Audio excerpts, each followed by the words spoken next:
ಕಾಂಗ್ರೆಸ್ ಅಧಿಕಾರಕ್ಕೆ ಬಂದಾಗ ಎಲ್ಲ ವರ್ಗದ ಜನರು ಅಧಿಕಾರಕ್ಕೆ ಬಂದಂಗೆ.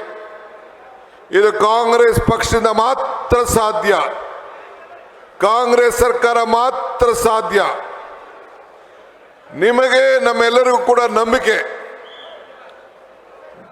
ಮರಕ್ಕೆ ಬೇರು ಎಷ್ಟು ಮುಖ್ಯನೋ ಹಂಗೆ ಮನುಷ್ಯನಿಗೆ ನಂಬಿಕೆ ಕೂಡ ಅಷ್ಟೇ ಮುಖ್ಯ. ಪ್ರತಿ ಸಮಸ್ಯೆಗೂ ಕೂಡ ನಮಗೆ ಹೊಸ ದಾರಿಯನ್ನ ಹುಡುಕಲು ಒಂದು ಉತ್ತಮವಾದಂಥ ಅವಕಾಶ ನಮ್ಮೆಲ್ಲರೂ ಕೂಡ ದೊರೆಯುತ್ತದೆ. ದೇವರು ವರನೂ ಕೊಡುವುದಿಲ್ಲ, ಶಾಪನೂ ಕೊಡುವುದಿಲ್ಲ, ಅವಕಾಶ ಮಾತ್ರ ಕೊಡ್ತಾನೆ.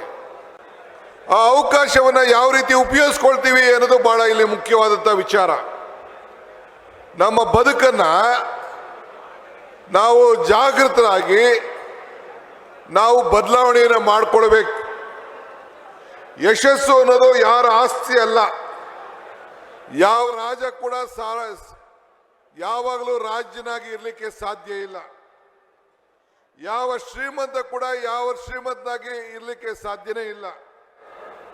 ಕೊನೆಗೆ ಎಲ್ಲರಿಗೂ ಕೂಡ ಬಡವನಿಗಿಂದ ಹಿಡಿದು ಎಲ್ಲರೂ ಕೂಡ ರಾಜ್ಯನಾಗಲು ಅವಕಾಶ, ಶ್ರೀಮಂತರಾಗಲು ಅವಕಾಶ.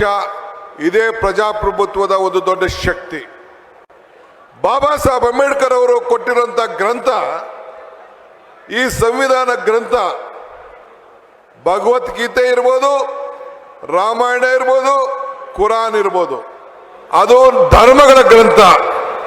ಇದು ನಮ್ಮ ಜನರ ರಕ್ಷಣೆಗೆ, ನಮ್ಮ ಬದುಕಿನಿಗೆ ಆಶ್ರಯ ಕೊಟ್ಟಂತ ಗ್ರಂಥ. ಈ ಗ್ರಂಥನೇ ನಿಮ್ಗೆ ಶ್ರೀರಕ್ಷೆ ಅಂತ ಹೇಳಲಿಕ್ಕೆ ನನಗೆ ಬಹಳ ಸಂತೋಷ ಆಗ್ತದೆ.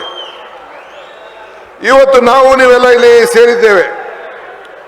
ನಾವು ಹಸಿದವನಿಗೆ ಹೊಟ್ಟೆ ತುಂಬಬೇಕು, ಅನ್ನ ಕೊಡಬೇಕು, ಕಷ್ಟಗಳಲ್ಲಿ ಜೊತೆ ಇರಬೇಕು, ತಾಳ್ಮೆಯ ಮಹತ್ವವನ್ನು ತಿಳಿಸ್ಬೇಕು, ನಿಮ್ಮ ಹೋರಾಟವನ್ನು ಮುಂದುವರಿಸಬೇಕು ಅಂತ ಹೇಳಲಿಕ್ಕೆ ನಾವೆಲ್ಲ ಇಲ್ಲಿ ಸೇರಿದ್ದೇವೆ.